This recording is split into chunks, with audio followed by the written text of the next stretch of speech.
राजस्थान विधानसभा का मॉनसून सत्र 1 सितंबर से शुरू होने वाला है, जो कि काफ़ी हंगामेदार भी रहने वाला है, क्योंकि विपक्ष तमाम तैयारियां कर रहा है सरकार को घेरने की। सरकार में ऐसे मंत्री जिनकी बयानबाजी कम देखने को मिलती है, उन्हें घेरने की।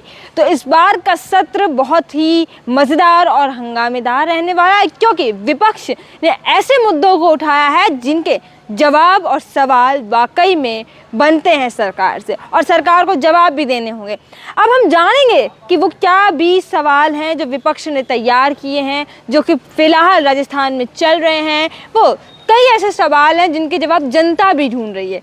तो ये क्या इस बार मानसून सत्र के ज़रिए जनता को सवाल के जवाब मिलेंगे या क्या रहेगा? चलिए हम जानते हैं धीरे धीरे। टीकाराम जूली, जो कि नेता प्रतिपक्ष हैं, यानी कि विपक्ष में आते हैं, उन्होंने सरकार को घेरने के लिए तमाम वो 20 सवाल की झड़ी तैयार की है, जिसमें वो सरकार से तमाम घेरने वाले सवाल करेंगे। वो सवाल है 16वीं विधानसभा के चौथे सत्र में क्या पूछे जाएंगे। वो सवाल है कानून व्यवस्था का बुरा हाल, आए दिन हत्याएं, लूटपाट, डकैती और रेप से जुड़े। छात्र संघ चुनाव नहीं करवाने को लेकर एक मुख्य सवाल रहेगा, क्योंकि छात्र संघ चुनाव से ही छात्र नेता निकल कर आते हैं, और छात्र नेता निकल कर आते हैं तो राजनीति में आगे भी बढ़ते हैं, नए नए युवाओं को मौका मिलता है। तो इसलिए छात्र संघ चुनाव भी एक अहम मुद्दा रहेगा। पेपर लीक और एसआई भर्ती परीक्षा से जुड़ा भी एक अहम मुद्दा रहेगा, क्योंकि पेपर लीक का मुद्दा बीते दिनों से राजस्थान में जमकर चल रहा है, जिसके लिए हनुमान बेनीवाल बीते 120 दिन लगभग होने वाले हैं, उससे ज़्यादा तक होने को है। तो प्रोटेस्ट अभी तक चल रहा है, उसको लेकर भी विपक्ष एक बड़ा सवाल पूछने वाला है सरकार से। और प्रदेश में स्मार्ट मीटर लगाने का विरोध भी हो रहा है, जिसके लिए एक तरफ से देखा जाए तो स्मार्ट मीटर के विपक्ष है जो वो बिल्कुल विरोध कर रहा है, उसका भी सवाल पूछा जाएगा।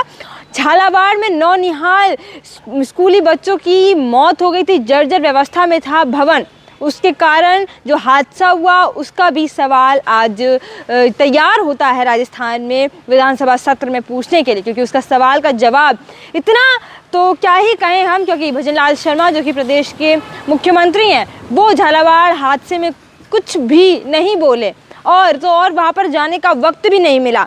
तो ये भी एक बड़ा सवाल है, वो तैयार होता है कि झालावाड़ कि स्कूल हादसे में ये सिस्टम की पोल खुली है, सिस्टम की हत्या हुई है, ना कि नौनिहाल बच्चों के साथ ये हादसा हुआ है, क्योंकि इसके जवाबदेही सरकार होती है। वहीं 1.5 साल बीतने के बावजूद नगरीय निकाय और पंचायती राज चुनाव ना होना, लगातार देरी होना, ये भी अपने आप में एक बहुत बड़ा सवाल है उन लोगों के लिए जो सरपंच बनने की तैयारी कर रहे हैं और तमाम सपने देख रहे हैं राजनीति में आगे बढ़ने के लिए, उन नए चेहरों के लिए, उन नए युवाओं के लिए जो राजनीति में आना चाहते हैं, राजनीति में आगे बढ़ना चाहते हैं।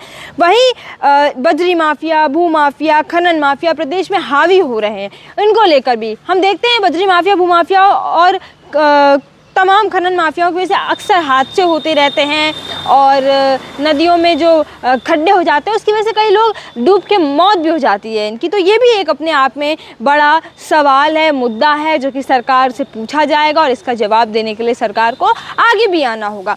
और एक बड़ी बात है कि अपने राजस्थान में राइजिंग राजस्थान हुआ था, एक ऐसा इवेंट जिसमें जनता से कहा गया था कि हम तमाम उन एमओयू को साइन कराएंगे, इन्वेस्टर्स को लाएंगे जो कि हमारे राजस्थान में उन जगहों पर अपनी फैक्ट्रियां, अपने उद्योग लगाएंगे, जिससे आम जनता को रोज़गार मिलेगा। लेकिन वो तमाम एमओयू कहाँ गए, नज़र तो नहीं आ रहे।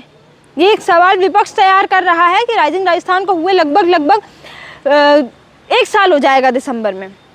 वो तमाम मुद्दे, वो तमाम पैसे, वो तमाम एमओयू, इन्वेस्टर्स, गेस्ट, विदेश से आए थे, वो सब कहाँ गए? और ये अपने आप में एक बड़ा मुद्दा भी है, इनका जवाब देने के लिए सरकार को आगे आना भी होगा। कमज़ोर मंत्री जो कि हमेशा सवालों से बचते रहते हैं, उनको भी घेरने की तैयारी चल रही है। कांग्रेस नेता जो इंदिरा गांधी और जवाहरलाल नेहरू जैसे मंत्रियों, नेताओं पर टिप्पणियाँ की जाती हैं, उन टिप्पणियों का भी जवाब इस बार लिया जाएगा। जयपुर, जोधपुर, कोटा में 2 जगह एक निगम करने का विरोध, यानी कि ये भी एक अपने आप में सवाल है।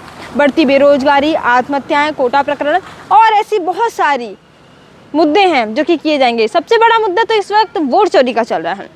वोट चोरी की बात करें तो राजस्थान में दावा कर रहा है विपक्ष कि जयपुर ग्रामीण में भी वोट चोरी हुई है। उधर हनुमान बेनीवाल कह रहे हैं कि क्योंसर में भी वोट चोरी हुई। तो राजस्थान में कहीं ना कहीं वोट चोरी का भी एक नया विरोध देखने को मिल रहा है स्मार्ट मीटर के साथ साथ। तो इसको लेकर भी तमाम सवाल पूछे जाएंगे। और आज का युवा, हर चलता फिरता युवा लगभग बेरोजगारी से जूझ रहा है। तो बेरोजगारी के तमाम सवाल, युवाओं के तमाम सवाल, राजनीति के तमाम सवाल पूछे जाएंगे और इनका जवाब देने के लिए सरकार को आगे भी आना पड़ेगा। अभी हमें ये देखना बाकी है कि क्या भजन लाल सरकार के मंत्री जवाब देंगे, क्या उन सभी सवालों के जवाब विपक्ष द्वारा जो है निकल कर आ पाएंगे, जनता तक तमाम सवाल हैं उनके जवाब पहुंच पाएंगे या नहीं।